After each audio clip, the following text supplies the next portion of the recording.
Porque, cara, a gente tá... Nos últimos anos, acho que o brasileiro, né? O brasileiro, eles se desacostumaram a ver, ou só via esse tipo de invasão ou conflito nos livros, né? Lá na escola. E aí, apartado do Oriente Médio, né? Tão perto da Europa, assim, acho que era coisa que as pessoas só tinham visto lá atrás, né? Muitos anos, e só tinham vivenciado isso nos livros, ou filme e tudo mais. E agora a gente tá vivendo um momento de tensão e já foram vários convidados, né? Teve Rússia e Ucrânia, Israel, Hamas, China, Taiwan, Estados Unidos ali, né? China, pô, ali meio assim, e vários convidados, não foram um, que falaram o seguinte: olha, eu acredito que nós vamos vencer uma terceira guerra mundial e isso não está muito distante. E a pergunta para você que deve acompanhar é de perto.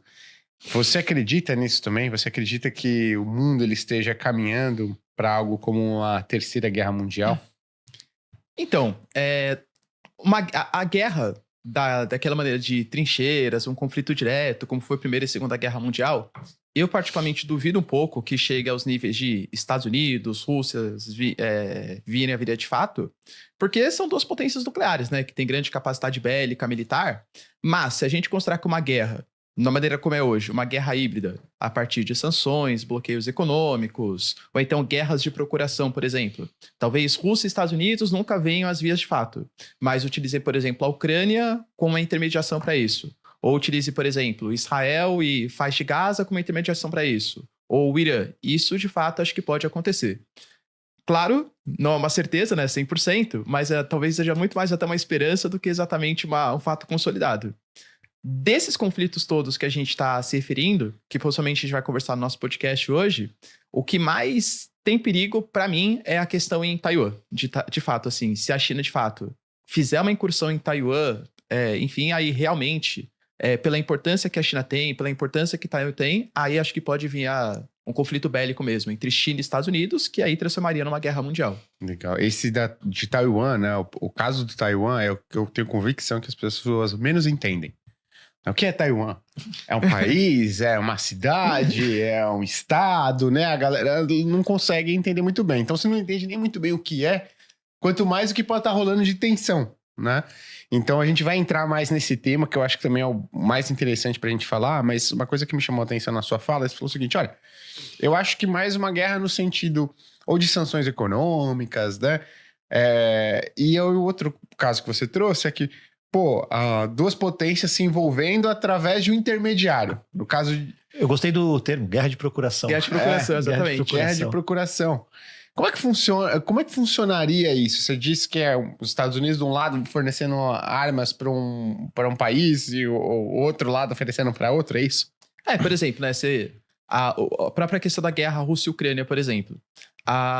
Óbvio que tem questões políticas, ideológicas envolvendo os Estados Unidos, mas os americanos, ajudando tanto assim o governo Zelensky, principalmente o governo democrata, não é só porque eles estão pensando como a gente é benevolente com os cidadãos ucranianos.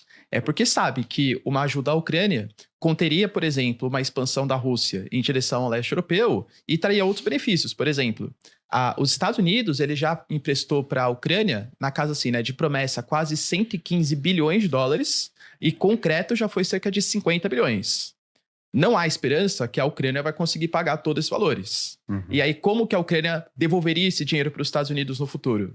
Possivelmente cedendo parte das terras. A Ucrânia tem solos muito férteis, por exemplo. É um dos grandes produtores de grãos, de cereais. Ali na Ucrânia, por exemplo, você tem uma reserva gigantesca em Donbass de carvão.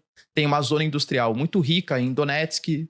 Tem a usina nuclear de Zaporizhia, que é a maior usina do continente europeu. Então, existem vários potenciais da Ucrânia. Não é que os Estados Unidos é um malvado da história. A Rússia também faz a mesma coisa do seu lado, entende? Uhum. Mas é assim que funciona essa guerra de procuração. Estados Unidos, com seus interesses, financiam um lado do conflito e a Rússia com seus interesses...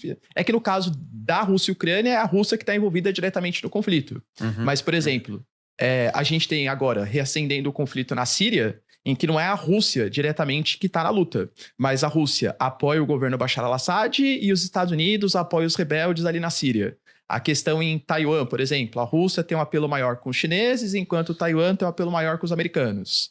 Então é assim que vai se consolidando, né, essa guerra de procuração.